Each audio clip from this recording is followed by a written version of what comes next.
Nesta aula iremos explorar o princípio fundamental da contagem ou regra do produto. Por vezes, no cálculo de probabilidades, a principal dificuldade está na contagem do número de casos favoráveis e possíveis associados a um determinado acontecimento. Este princípio constitui um processo eficiente e simples para fazer essa contagem e pode ser definido da seguinte forma: se um resultado é composto por uma sequência de k resultados, em que cada um deles pode ocorrer respectivamente de N1, N2 e sucessivamente NK maneiras diferentes, então o resultado dado pode ocorrer de N1 vezes N2 e assim sucessivamente NK maneiras diferentes. Vejamos agora alguns exemplos de aplicação sobre este princípio. De acordo com a imagem, um menu do dia pode ser composto por 3 das opções apresentadas. Quantos menus constituídos por uma sanduíche, um acompanhamento e uma bebida podemos organizar? Na escolha dos menus não existem restrições. Logo, tem-se 6 possibilidades para escolher a sanduíche, 2 possibilidades para escolher o acompanhamento e 8 possibilidades para escolher a bebida em copo. Logo, aplicando o princípio fundamental de contagem, o número de maneiras distintas para escolher os menus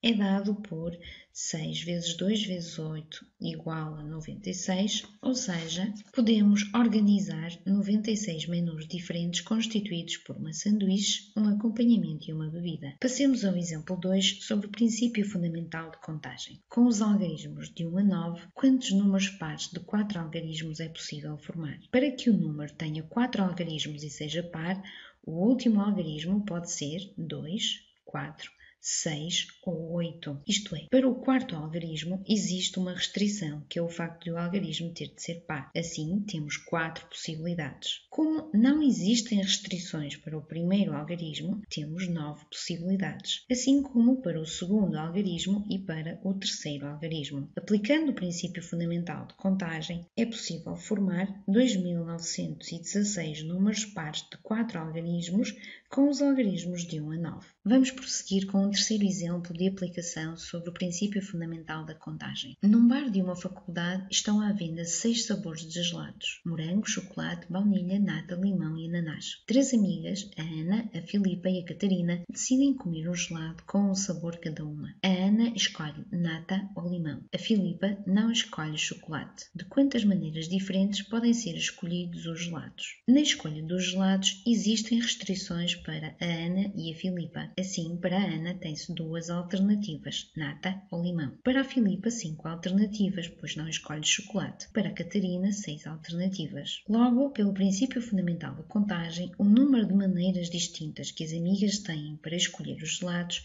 é dado por 2 vezes 5 vezes 6 igual a 60, isto é, existem 60 maneiras diferentes de escolherem os gelados. Em problemas de contagem, podemos utilizar a seguinte regra prática. Quando se lê I, corresponde a uma multiplicação, e quando se lê OU, corresponde a uma adição. Neste último caso, sempre que os acontecimentos sejam incompatíveis. Vejamos de seguida um exemplo de aplicação do princípio fundamental de contagem. Com os algarismos de 1 a 9, quantos números pares inferiores a 1000 é possível formar? Os números pretendidos poderão ser formados por 1, 2 ou 3 algarismos. No caso de um número ser constituído por um algarismo, como este tem de ser par, temos 4 possibilidades. No caso de um número ser constituído por 2 algarismos e como tem de ser par, para o algarismo das unidades temos 4 possibilidades e para o algarismo das dezenas temos 9 possibilidades, uma vez que não existe qualquer restrição. No caso do número ser constituído por 3 algarismos, o último algarismo, como tem de ser par, temos então 4 possibilidades. Para os outros 2 algarismos não existem restrições. Assim, para o primeiro algarismo temos 9 possibilidades, tal como para o segundo algarismo. Quando queremos que ocorra um acontecimento ou outro, efetuamos a contagem separadamente para depois as adicionarmos. No total, existem 364 números nas condições pretendidas. De seguida, vamos ver um exemplo de aplicação do princípio fundamental da contagem no cálculo de uma probabilidade. Um jogo consiste em tirar uma carta ao acaso de um baralho de 52 cartas e lançar um dado. É atribuído um prémio se sair um as e face ímpar. Qual a probabilidade de sair um prémio? Ora, o número de casos possíveis é dado pelos pares carta e face do dado. Se usarmos o princípio fundamental da contagem, temos 52 vezes 6 opções. Consideremos o acontecimento A sair às e face ímpar. Este acontecimento pode-se realizar de 4 vezes 3 modos diferentes. Como todos os pares têm a mesma probabilidade, podemos utilizar a regra de Laplace e calcular a probabilidade pedida. Assim, a probabilidade de A será igual ao número de casos favoráveis sobre o número de casos possíveis, igual a 1 sobre 26. Espero que tenham percebido esta aula sobre o princípio fundamental da contagem. Até à próxima aula, cujo assunto será arranjos com repetição.